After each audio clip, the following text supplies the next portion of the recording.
Dame Louise, we are very happy to welcome you in Grenoble.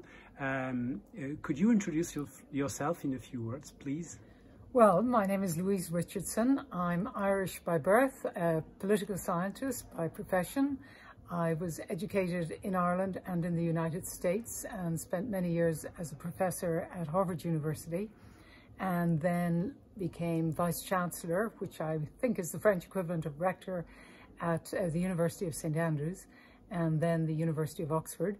And I'm now president of the Carnegie Corporation of New York, which is a philanthropic foundation founded in 1911. Okay, great. You have received today your 10th honorary doctorate. And how do you feel today? Oh, I feel very happy and delighted, honoured, and very humbled to be in the presence of so many other distinguished honorands.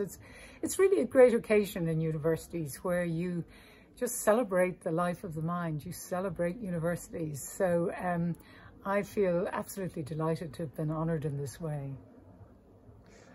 And now, how do you see the future of your relationship with Grenoble University?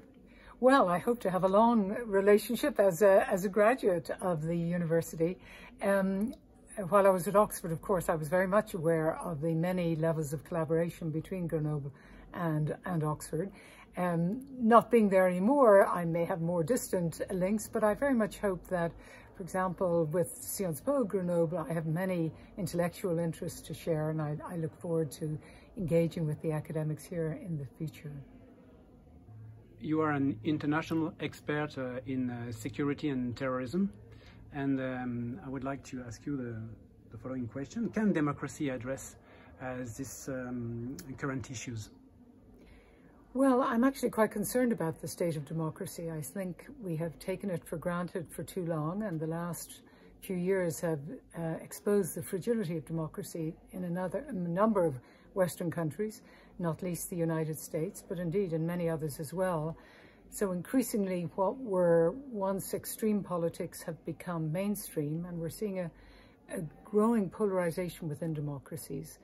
This has international ramifications, of course, because if countries turn inward and become polarized, they are less able to play a constructive role globally. And I think we need concerned democracies engaging actively in the world to ensure global security. Okay. And last question, if you had one piece of advice to give to a student in social science, on political science today, what would it be?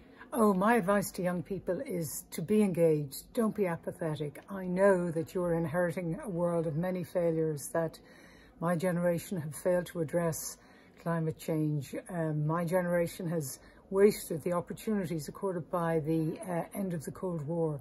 So I can understand why students want to disengage, and I would plead with them not to.